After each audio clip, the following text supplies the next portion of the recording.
Hour 2 Overdrive continues, brought to you by FanDuel, bringing you everything from the opening line to the final score. Bryan Hayes, Jason Strudwick, Frankie Corrado. Roleplay level of concern later in the hour. Donovan Bailey coming up.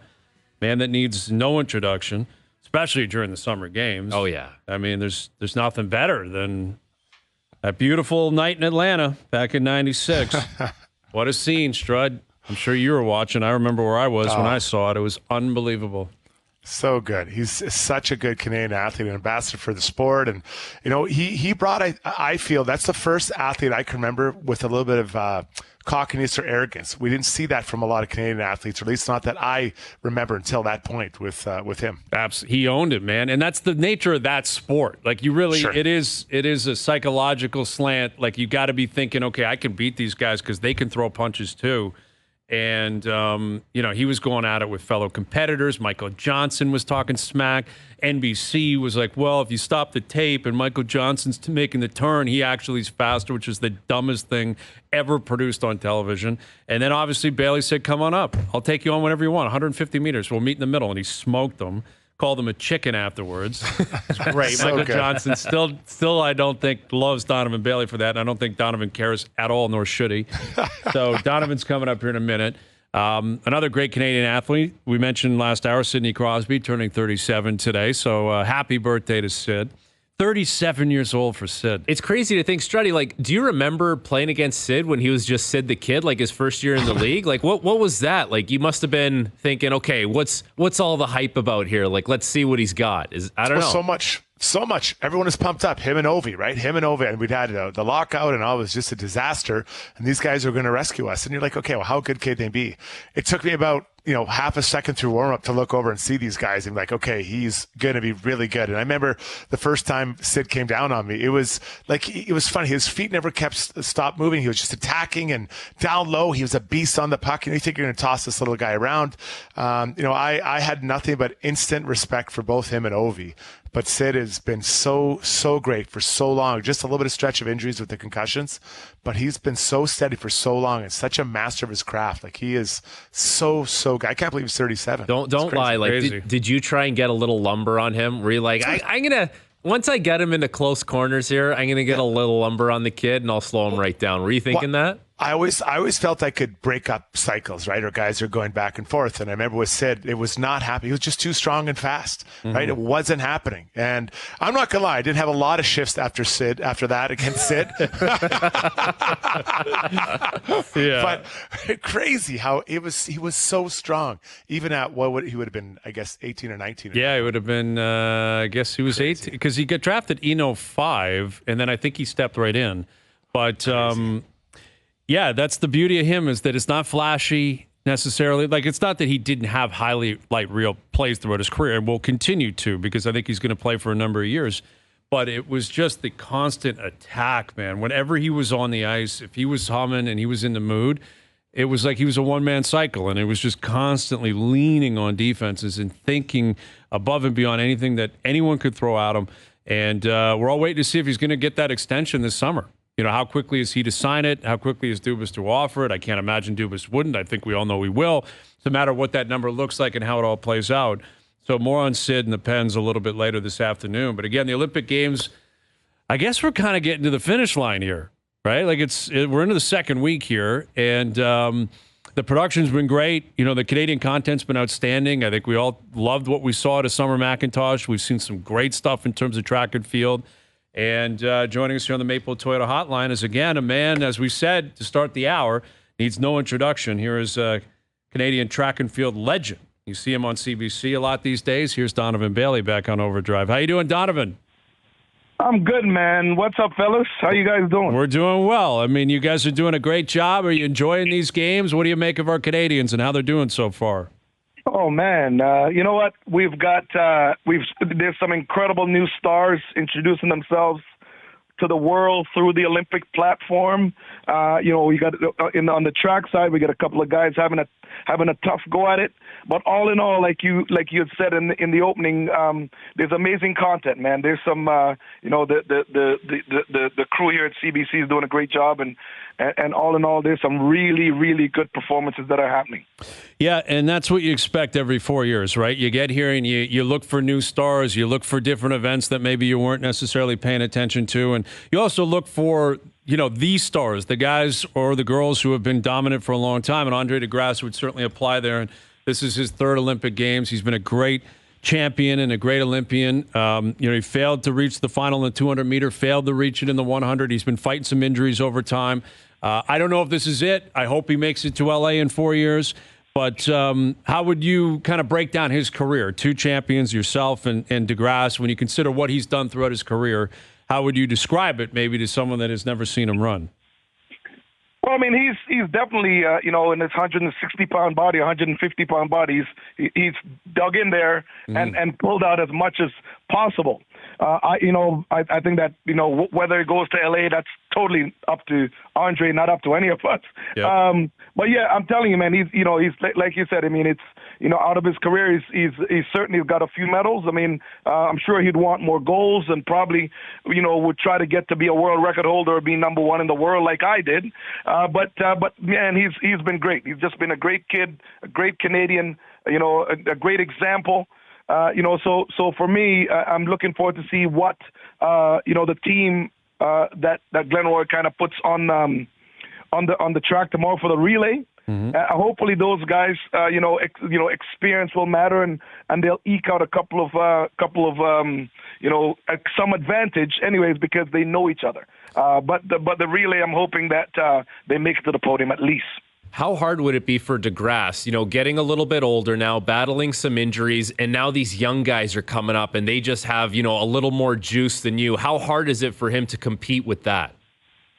Dude, that's the games. That's how it is. That's how it is. I mean, every single day, a new champion is born. Every day, man. So at the end of the day, sometimes that, younger, stronger, faster is coming at you. I mean, you guys can talk hockey all day, every day, but it's the same thing. You know what I mean? There's going to be a kid coming up that's just better. So at the end of the day, you can't fight Father Time. Father Time wins every day, in every sport. So, again, I think that he has no major injury. He has no surgeries. So I know that he can put together, great training session, obviously having issues with his coach and a bunch of things that are happening. There's a bunch of distractions. So I'm sure that he could put together a solid fall training, and the World Championships is next year. So I'm certain that he can come and put something together and get back out there and do some great things. Donovan, it was incredible watching the 100-meter men's final, the tightness of the finish there and the way that Lyles came back. I mean, is that, how unique is that? And what's the mindset of the competitors when they look around and they see everyone's right beside, they're lined up like they're all racing to the finish together?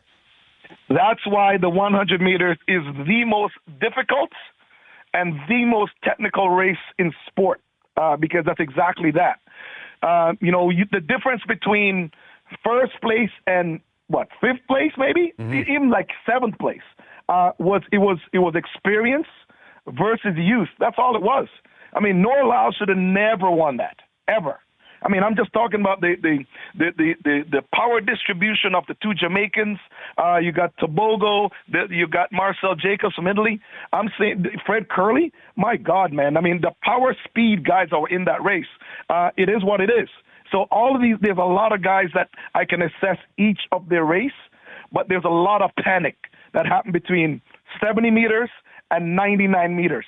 And the only guy that kept his head, kept his cool, and transitioned exactly how he's supposed to by running his own race is Noah Lyles. That's the reason why he's the Olympic champion. Dude, he's an Olympic champion by 5 1,000ths of a second. No, seriously. Think about this. That's a couple of hair roots. That's a couple of hair roots, fella. Crazy. I'm telling you, that's crazy. Crazy. So, Don, what is panic? Like, explain to me what panic would look like or how they would panic in that last 30 meters. Okay, so here's what you have to do. So, okay, in every 100 meters, there's 3 parts to it. I mean, obviously, you have to get out of the blocks. you have to be as aggressive as possible. And then when you hit, then you transition into your top speed. And so when you're top speed, you have to then be more technical, you have to breathe, and you have to relax. Now, when you get for the last 30 meters, you have to do, like, it's almost like the reverse. You have to be as aggressive as possible and as relaxed as possible and breathe so that your deceleration is slower than the next guy. What happens is if someone's in your, if there's people in your vortex, so someone is in your peripheral vision on both sides, people tend to want to be, like when you're trying to hit a golf ball and you're thinking, man, I'm going to crank this, but then the equipment doesn't help when you're trying to muscle it. Yep. Well, that's what happens, but now it's your real body. You can't really muscle your way to running fast. So you have to allow the race to come to you. So in like at the 70, 80 meter mark where you see these guys, you see their facial expressions and their neck getting real tight, that's them muscling it, and that's them tightening up, and then obviously losing like micromillimeters, centimeters, in the race, which again allowed someone like Noah Lyles, who absolutely just ran his own race, to take over, lean at the line. There he is, Olympic champion. With Donovan Bailey, yeah, it was a wild scene. I thought it felt like it took them a long time to get out of the blocks. Like they were, I don't know if you picked up on that, Donovan, but it was like there was a technical difficulty or something. They were sitting there waiting to get going for a while. And I wonder if you've been in a situation like that, whether it's someone's false started or whatever it is, and how difficult it can be before you even get going to keep your composure, knowing this is something you've been waiting for your whole life. The whole world's watching. And you may have it in your mind, like, I'm going to get into the block, they're going to say set, and I'm going, but something pops up, and you got to kill 2 or 3 minutes just kind of waiting and basically keeping yourself composed. How difficult can that be? Well, dude, when I saw the race, I mean, I'm saying for a nanosecond, it reminded me of Atlanta when we had 3 false starts. Right. And obviously in Atlanta, that is why they changed the rules. Like, so it's actually my race in Atlanta why they changed rules, because guys are always trying to get a flyer. They're trying to play silly, dumb mind games because listen, when you get to the blocks, all of those things are done. It's over. Now it's time to pay the piper, man. It's put up or shut up. And so, it seemed like it seemed to be longer at the line. Yeah. I think that the officials, there's some of the things that I saw in the games. Some of the officials, were trying to officiate and try to be part of the games. And nobody's going there to watch them, and no, they're not selling any tickets. So unfortunately, I saw some of the officiating. There was delay, and that affects the mindset of some of these athletes who are operating at a nanosecond. A nanosecond is worth to them millions of dollars or second place, which is hundreds of thousands of dollars. So yeah, there seemed to have been a delay, but I got to tell you this. Every single person that's lined up across those lines have to deal with the same situation, deal with the same officiating, deal with the same, weather, deal with the same stadium. So for me, it's all about keeping my cool. It's all about breathing. It's all about relaxation. It's all about understanding that all your work's already done. And all you got to do is kind of simply wait and understand that you know what, the starter at some point is going to say on your mark. And so, yeah, again, it seems like it was a little delayed, and that obviously affects some of these kids who are not mentally and psychologically prepared to take on whatever and to do whatever it takes to win. With Donovan Bailey, I was watching you after the race, and you and Ron were talking about the technology in shoes now and what's coming and how they're building tracks. Take me through that. Like, the world record is 9.58. Bolt's got it. I don't know how you beat that. But could we see that? Like, is 9.58 even in? Is that even in a part of the conversation? Like, is anyone showing up at tracks saying I can run 9.57? Is it possible, or are these new shoes? Is the way tracks being built? Like, is that possibly going to be a part of the future? Well, listen, I assume, first of all, I never thought in my lifetime I'd see 9.58. Right. Usain, I ran 9.84. Then Bolt came and broke the Olympic record. And beat my record and ran 9.68. So I never thought I was going to see those times in my lifetime. But yes, man, I mean, it's what's happening right now with these carbon fiber shoes, you know, and also the track with basically the technology is for the shoe and the track to help the human body propel forward so you can actually run faster. So do I see 958? Well, of course, I don't know if I'm going to see it in my lifetime, but there are kids now that are physically maybe capable of running real fast. I don't see 9.5. I don't see 9.6. Maybe the new kid from Jamaica, Kishane Thompson, but he definitely has to understand, though, how he's going to execute his races. Like, I mean, and which is part of this. As much as all this technology is happening, you're going to have to know how to execute. You're going to have to know. It's still about, technical ability. You still have to go and go out in the weight room and lift weights. You still have to put in the workouts, on the track itself. Like, you got to put in the miles.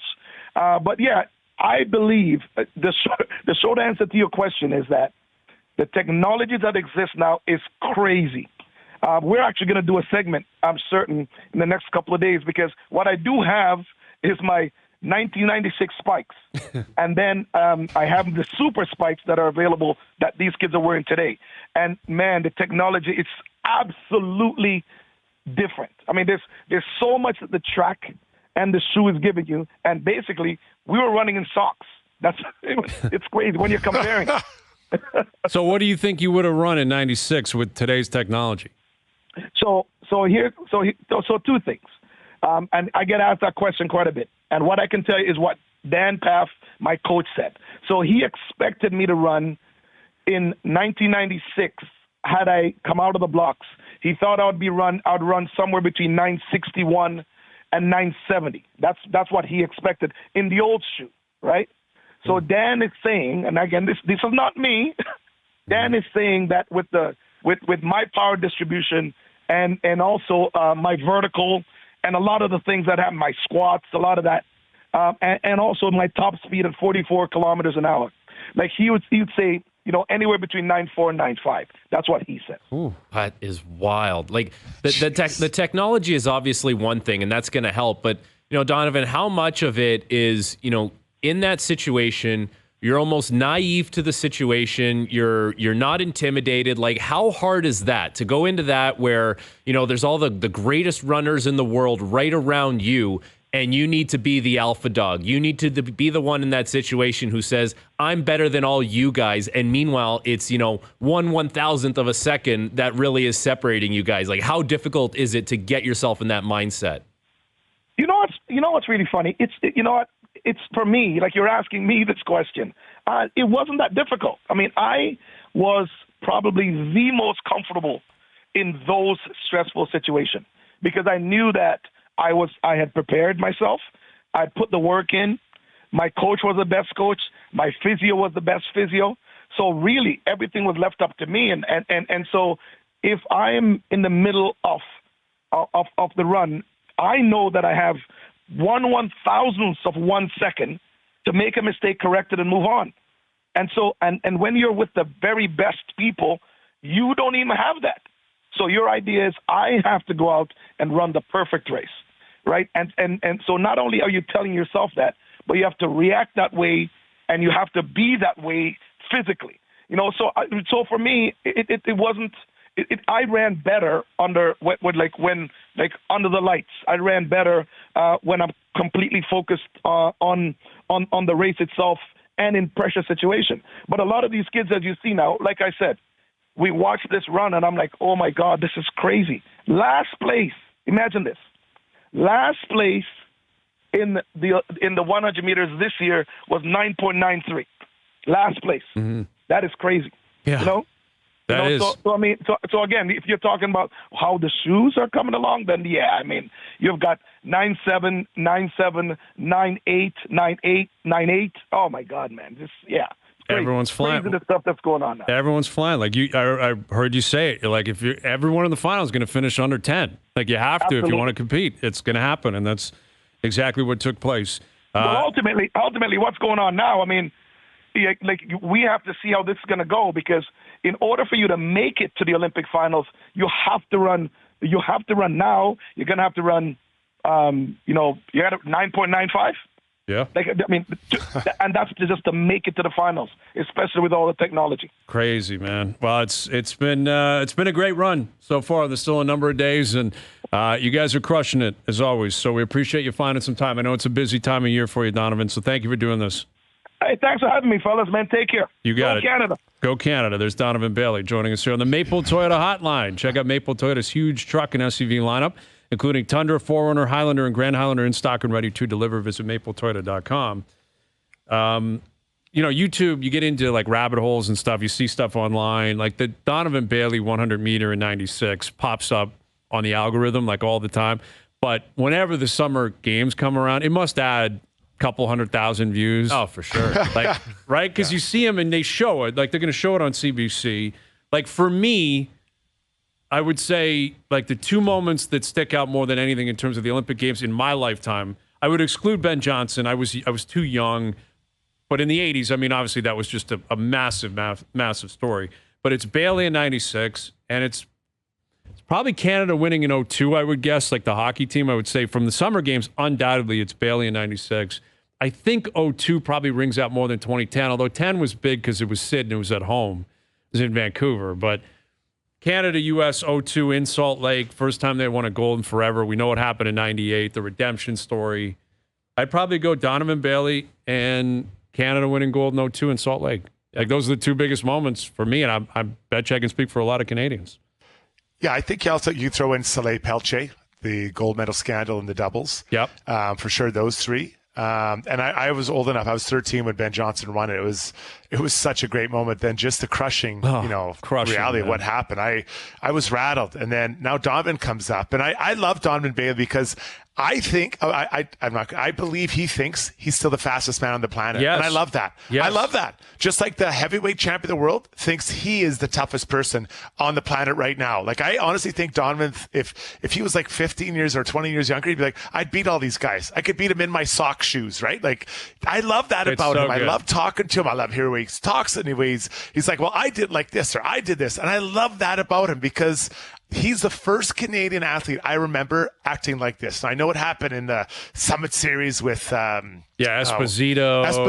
But I wasn't old enough then. Yeah. This is the guy for me that did it. Because even I don't feel like Ben Johnson did it. Now I was quite a bit younger, but Donovan did it. And then when he beat Michael Johnson, like I have great like memories of him, the athlete, as a person, Steve, to talk to him. But as the athlete, I think we should really cherish him because he brought that out in us. That I don't think that's what Canadians are about. I think you're absolutely right. I think that's what was so cool about 96 was that he was saying like, I'm coming and I'm going to do this and let's all go along for the ride. And he did it. And in their house. He did it in their house. In Atlanta, exactly. He didn't do it in Greece. He didn't do it in Africa. Yeah. He did it in their house. Right. And that's what I love. There's nothing better than, like, I remember when I played to walk into another team's building and beat them on the boards, on the ice, like everywhere. And Donovan did it with everyone there rooting against him. And that's what I think makes that so special. It was amazing. And I remember the visceral reaction and like to NBC. Yeah. Trying to spin it like, well, wait a minute. Like, yeah, sure, the 100, but what about this, the 200? And like that never happened before. It never happened since. It's a defined moment. The 100 meter, that's the fastest person on earth. Like that's the beauty of that race is there's no one's running backwards. No one's doing it sideways. It's get in your blocks, 100 meters, run straight. Who gets there first? No recovery time either. No recovery time. You want to run the 400, you make a mistake at the 80th meter. Maybe you got shake some it up. time. Yeah, Exactly. you can make that up. In the 100 meter, like he said, like you cannot make up the time. It's You have almost impossible. Under 10 seconds to prove who you are. And incredible. He stepped up and he said, we're doing this. And then they won the 4x100 too, right? Like on top of it all, they went out there and won the 4x100. And it was just the greatest. I mean, it was the most patriotic, incredible vibe ever. Everyone was so jacked, and he was a superstar before that. He definitely became an icon and a superstar that night in Atlanta, and he has been ever since. And he's still got the same energy to talk track and field and racing and everything. He's awesome, man. Donovan Bailey's just he's a great guy to have on. Yeah. And he's doing a great job, too. They all are at CBC and TSN, Sportsnet, everyone's Shout out to our How about girl, this? Everyone's Andy. coming together here. Shout out to our girl, Andy. Andy's Doing a great crushing job. it. Yeah. Andy Petrillo is crushing it like she always does. Not that we expected anything less from Andy. Claire But, Hannah. Claire Hannah's with the crushing it. volleyball. Yes. I love the volleyball. And shout out to our girls there in the beach volleyball. Yes. Brutal start. They had to go, was it the lucky plan? Mm-hmm. And now I think they won this. They're going to either heading to or in the semifinals, right? There you go. Yeah. Great story. Tough start. Now they're rolling. There's so many great storylines in this. The best. Olympics. I wonder if rush out, how much that's affecting not just our medal cup, but every nation's medal cup. Definitely some. They would be winning some medals, right? Yes. There'd be some good athletes there as well. Yep. There would definitely be specific events that certain countries just dominate. You know what I mean? If it's shot put or if it's boxing or if it, there's always weightlifting. I feel like the Russians really do well in the weightlifting. I don't know if that's maybe wink, wink, nudge, proven. nudge at times where you're like, what's going on over there? But that's a good point, Strud. But hey, we don't have to worry about that because Canada's there and they're taking care of business. So thanks again to Donovan Bailey. All right, role play level of concern coming up. Mark Schlereth will join us just after 6 o'clock. Josh Allen saying he doesn't think he's going to miss Stephon Diggs. Are you buying that? We'll see what Mark has to say about it. Overdrive continues. TSN 1050 and on TSN 2. You can never ask me to stop drinking. Do you understand? I do. I really do. All right, role play level of concern. Lots of options. I think, Struddy, you've played this game before. I believe you've played role play level of concern. I hope so. Been a while. Yeah, just refresh my memory here. Okay. Yes, okay. So we're all going to play a role here, right? We're going to play either a person, a player, a management, ownership, maybe a fan base, maybe a situation, and another situation will be played out. And you either have to have nuclear levels of concern, so you're Nick Cage and leaving Las Vegas, lots of concern, or a pint on the patio means no concern whatsoever. You could also be anywhere in the middle on that. We got a few, like Wade Boggs. Wade Boggs, 3,000 hits, right? Today's the day. Was it 25th anniversary? 25th anniversary of his 3,000th hit. Hit a home run. Yeah. At the Trop. Yeah. And then he probably went to the Lightning game the next day. Yes, 42 and had beers. 48 beers on ice under his seat. Can we add a Waiting new for him. category just for today? Sure. Struddy in a porta potty. That would be levels of concern I like quite that high. idea. Okay. Basically, you can go wherever you want, Strud, with Okay, your got levels of concern, okay? Why love don't it. we start with you, all right? You're going to play the role of the Edmonton Oilers. We're more than a month away from July 1st here, and we're about a month away from everyone showing up and reporting to camp. What is your level of concern that, by all accounts, we haven't heard or seen any movement on the Draisaitl extension yet? Yeah, this is Mimosa Sunday morning with my grandma. Okay. So I'm not worried at all. This All is right. something that they're working on. You got to consider they've had to find a new general manager, and they brought in Stan Bowman. Now they've got that sorted out, and now he's got to start the conversation with the agent. Leon's been pretty busy. His buddies got married. Mm-hmm. I think that this is a conversation that if I was hearing things that he didn't want to come, I'd be concerned. But because it sounds like both teams or both sides are willing to get this deal done, they're going to figure it out. No concerns into August. Okay, what about if I asked you in a month? Still no concern? Like, when will the concern pop up, Strud? Not that you heard that he doesn't want to stick around, just that nothing's happened. Okay. Just that no extension. Is there any point here, any date you can give me where you'd say, okay, I'm starting to get a little bit concerned here. Sorry, Grandma, I can't hang out for mimosas anymore. I have to go hit a porta potty somewhere. Yeah, Give me she that likes answer. the doubles. My Doubles. grandma loved the doubles. That's how crazy we got. No, I would say January 2nd. If we get into the new year and you're not there, because then you have to start figuring out, are we pushing towards the Stanley Cup with a possible free agent in Leon Draisaitl, or are we looking to trade him? And I don't believe they would trade him if they could win a Stanley Cup. So Sure. January 2nd, 4 p.m. Okay. Edmonton time, not Eastern time. Oh, well, that doesn't really count. Is that even a real time zone? I don't even think that's a real time zone, Strud. All right, Frankie, you're playing the role of Jamal Murray. Okay. Jamal Murray, what's your Yeah. level of concern? Your rep took a big hit at these Olympic Games. Oh, I'm probably Rick Bushwood. 6 Bush Light, 6 Bud Light, and I love them, tall boys. I mean, yeah, it's not nuclear, but that's what everyone was talking about after these Olympic Games. And yes, I was hurt a little bit, and that was, hampering my play leading up to things. But, no one really cares about that. Everyone just cares about the product that you put on the court, and everyone was watching this Canadian men's basketball team that had high expectations, but also realistic expectations. And the strength of this team was going to be in the backcourt. And I was one of those pieces that was supposed to help this team get to a medal, and I did not have a great performance. And yes, the injury played a factor in that, but that's not what's going to be remembered. My play is what's going to be remembered, and we left a medal on the table, and it's going to take me some time to repair that on the international stage. NBA, for sure, no problem. I'll be healthy. We'll figure it out. But as far as playing for Canada, it's going to take some time for me to get back to that situation where I can repair it. I think that's reasonable. Like, Jamal couldn't be a part of the World Cup a year ago either. Like, when they punched the ticket, that was Shea and it was Dylan Brooks that did a lot of the heavy lifting there. And then, you got to wait 4 years before you can really redeem yourself. Like, if that's what Canada's talking about here, it's not about the FIBAs and the World Cups and all that. It's simply about Olympics and chasing gold or at least a medal. You got to wait 4 more years. 4 years is an eternity in pro sports. And you play the games and people respond to it. And Jamal Murray, he didn't play well, and people are not happy about it. I think that's reasonable. All right, I'm playing the role of the New England Patriots. What is my level of concern that I'm no longer a destination players want to be in? Play it. You can never, ever ask me to stop drinking. Long gone are the days of Brady and Belichick and players saying, just let me chase a ring, right? Even though you had to put up with Belichick, and I don't think that was an easy task. I don't think Brady loved doing that, but he understood the payoff was worth it. And there were so many veterans that came through there over the years, and so many free agents, and so many different players who just said, I want to be a part of that because I know it's a winning culture. This is what winning's all about. New England was not about the weather. It wasn't about the history. It wasn't about Boston. It wasn't about any of that. It was simply about winning. And they don't have it. And they were terrible last year. I think they're going to be terrible this year. They drafted Drake May. They got to figure out who he is and what he's going to be. They got a rookie head coach, and they got to figure out if Mayo can be a good enough coach moving forward.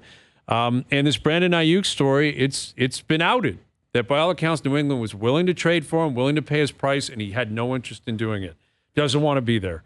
That's a guy who wants out of San Fran, but doesn't want to go across the country to New England. It happens quickly. I'm not shedding any tears, although I'm playing the role of New England. I'm not expecting you to shed tears because we had a 20-year run where we just looked down on everyone else in pro sports. But now we're in trouble. Yep. We're in trouble here, and we got to build it back up. Yeah, and I think about all the guys that you mentioned that wanted to play there, but also left money on the table just to go play there and to win. Like, that says a lot, too, where everyone is making sure they have, as much of a guarantee as possible in the NFL. Like, guys wanted to win it, but it can change quick. It can, if you get the right pieces together. You get the right quarterback and coach. You draft well, and it can change quick. It's not going to be like this forever for New England, or it shouldn't be anyway. Right. If Jerome Mayo is a good coach and Drake May turns into a stud quarterback, 2 or 3 years from now, it'll be a totally different story. Totally different. Struddy, you're playing the role of swimmers in the 2028 game. All right, we're looking 4 years ahead here. What is your level of concern that Summer McIntosh is going to crush all of you and you're simply fighting for second place? Yeah, I'm nuclear. This is a massive tray of China whites that we're dealing with here, and this is the problem. Is that she's only 17, so imagine what four years of training is going to do to her body and make it stronger or leaner, whatever happens with swimmers as they age. Because she's confident already, she's got the poise, she has now massive amounts of experience, but the change in her body in 4 years of training, you assume is 300 days a year. That's 1,200 days of training she's going to have. And she's already better than everyone else. So I'm massively worried. And I'm figuring out what she's doing to try to compete again and beat her. I agree, man. I would be terrified. When a 17-year-old shows up and does what she did, and by all accounts, she is like a generational talent. This isn't a flash in the pan, came out of nowhere, grabbed it, and now who knows what she's going to do with it. The ability for her to gain that kind of experience, to continue to work on her craft, continue to grow, like you said, just put on muscle mass and continue to work on everything she has to. But what also comes with this, and this applies to every single athlete, amateurs and pros, she's going to be everywhere now. Like, she's going to be on commercials everywhere. Everyone's going to be buzzing about Summer McIntosh. They're going to be pulling her every which way. She's got to deal with the celebrity too, right? Like, she was a well-known athlete. Now she's a household name. Like, everyone in the country knows Summer McIntosh. Yep. That's the next challenge as well, Strud. is it's not just what you're doing in the pool. It's not when the doors are closed. It's what are you doing when you're showing up everywhere, because everyone's going to want a piece of you now. And that can be overwhelming. That can be very difficult to deal with for every athlete in every field.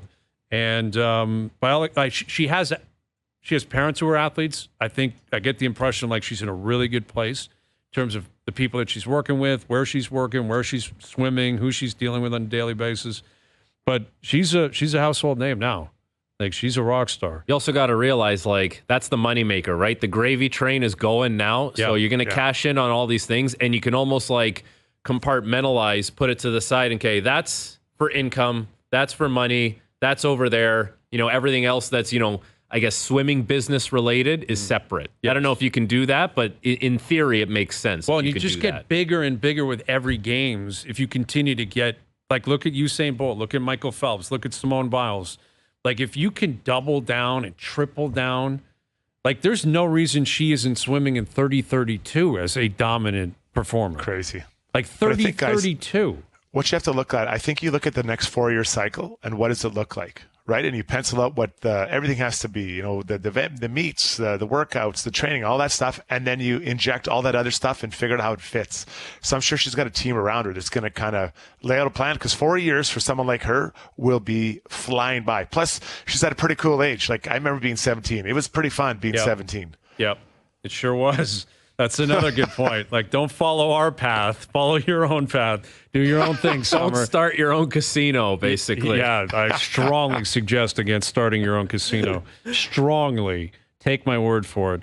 All right, Frankie, you're playing the role of John Herdman. John Herdman, what's your level of concern that DroneGate is coming for you? It's coming. Play it. You can never, ever ask me to stop drinking. So I'm John Herdman. Yeah. I tried to dodge things. I tried to say that, yeah, I was ethical and I had a lot of integrity and, you know, we never operated unethically. Well, now everyone has their hand in the investigation. It's not just one investigation. There's so many different parties that are involved now, and everyone's going to want to grab a piece. And more people are going to talk, and at some point, the truth is going to come out as far as how far back this drone situation goes, how deeply embedded I was in it, and it's not going to be good. And, you know, when these things happen, generally there is some kind of fallout. And I would be very concerned that that fallout is going to come my way sooner rather than later as everyone digs into the investigations. I think that's reasonable. Jim Harbaugh, you see how he's handling his own controversies right now?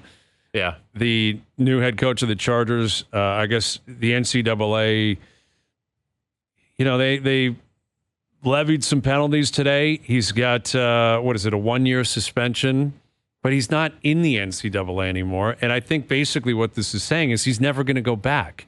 But why would he care if he's in the NFL now? If he's going to be in the with the LA Chargers for years to come, and he's a really good coach, and obviously he's going to skate on all this stuff, and he's just decided I'm not even going to talk about it. He'll probably get another job in the future in the NFL. So I understand what the NCAA feels like. Okay, we got to penalize this guy for, you know, any transgressions that we've found, but it falls on deaf ears because he's not working there anymore. But it was recruiting. It was a recruiting. And it was a COVID recruiting issue that he got clipped for. So I feel like, and correct me if I'm wrong here, but I feel like that punishment is almost just like, hey, we had to do something, so we'll just do this because COVID was a weird time and. I don't know. You couldn't be face to face. Like there were so many weird things that were happening. It's like, I don't know. This guy had resources and he worked his way around. Yeah, free meals or whatever. And I don't know. Especially with where college is now with sports, with all the money involved and the boosters. Like everything's out in the open now. Like why even retroactively go back and penalize anything based on former rules that don't even really apply anymore? And COVID rules, like those were weird rules that they just brought in for the time being. Exactly. Yeah. You guys want to hear him from, I think it was yesterday? Like, he will not admit to anything. Jim Harbaugh, he's out. He's gone from Michigan. He got his national title. He got all his money, and now he's in L.A. He's loving life. This is what he had to say when he was questioned about his own issues or some of the alleged issues he had while he was the head coach in Michigan. Never lie, never cheat, never steal.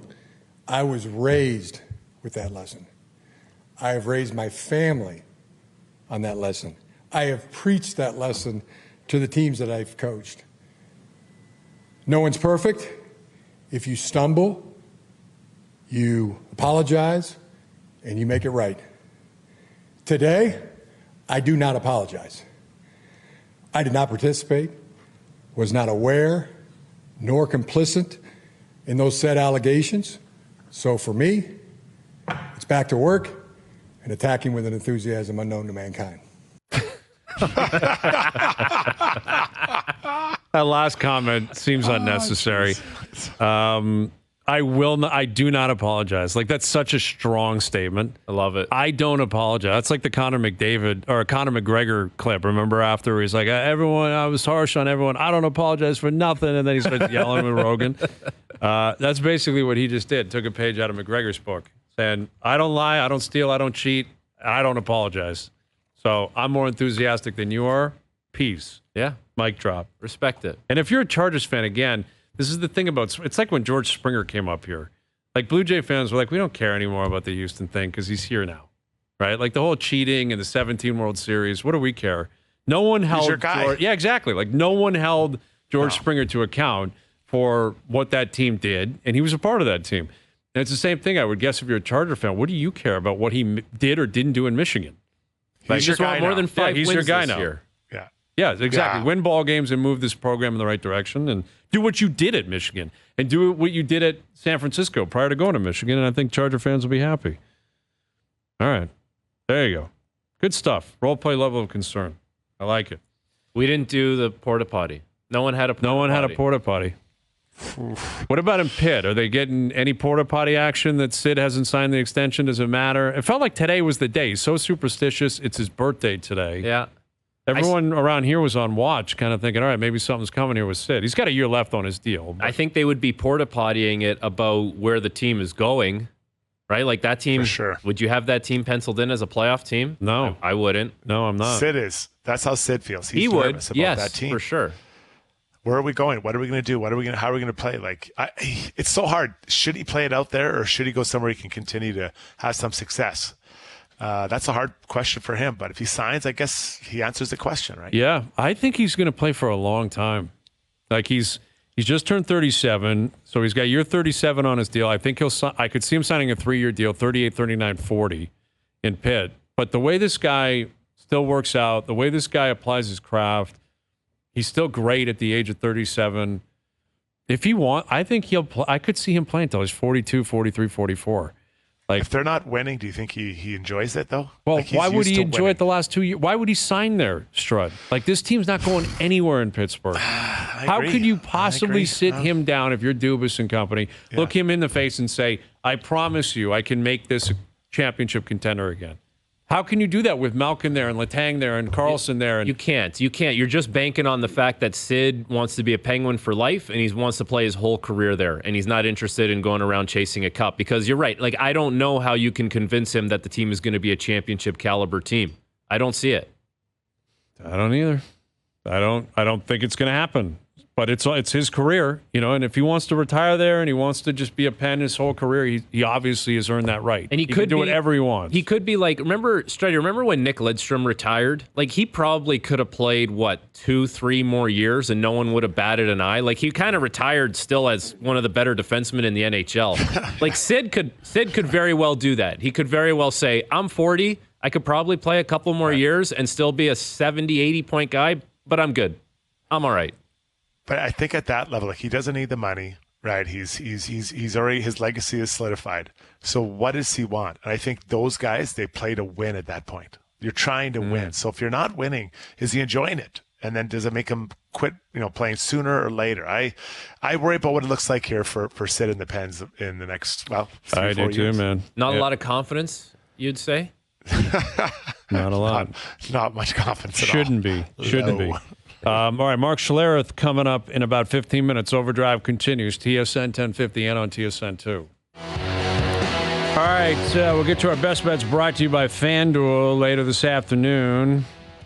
Play a clip of Josh Allen speaking on Stephon Diggs leaving Buffalo, whether or not he's going to miss Diggs or not. Get into that. Play it. Talk about it with Mark Schlereth. And you're a Giants fan, right, Struddy?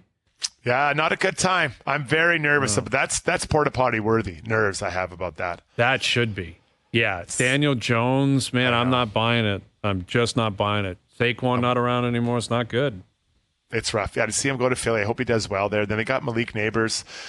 He can run, but I mean, I'm not sure our offensive line is figured out. So if you don't have an offensive line, you can have the best receivers, but the quarterback's running for his life, who you're not sure of either. So there's a lot of levels of a concern. I feel this might be a good draft year again. It feels that way, man, and it feels like that's been the case with the Giants for a long time. You know, they made the playoffs a couple of years ago, went into Minnesota, won that wild card game. That was significant. But then they got their doors blown off, I think, the next week.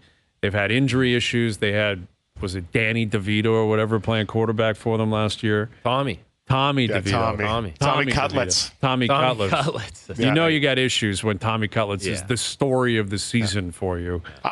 His agent, that's the story. His agent was the story, like cutting deals. I don't know if you saw me. Dude, wore a leather jacket. Was that his real agent? I believe it was. Real guy? Yeah, that guy's a certified agent in the NFL. Looked like a character. Yeah, I guess. Quite the character, right? I don't know. It was crazy to see him. I'm like, oh, this is embarrassing. Like, what are we doing here? Well, remember the story at the end of the year where he had some like appearance fee set up at some like bakery or pizzeria or something, and I guess he pulled the chute because he wanted more money allegedly, and then the place added him, and then the agent was going back and forth. I'm like, what is happening? That's the National Football League. I know. Like trying to shake up a family business for a few more dollars, eh? Yeah. And he's living at home. His mom was making food. Like it was interesting to see it on the side. Yeah. But this is the team you cheer for. And it's kind of embarrassing, right? Like, you're like, why are we dealing with this? This shouldn't be happening. Right. 49ers aren't doing that. KC's not doing that.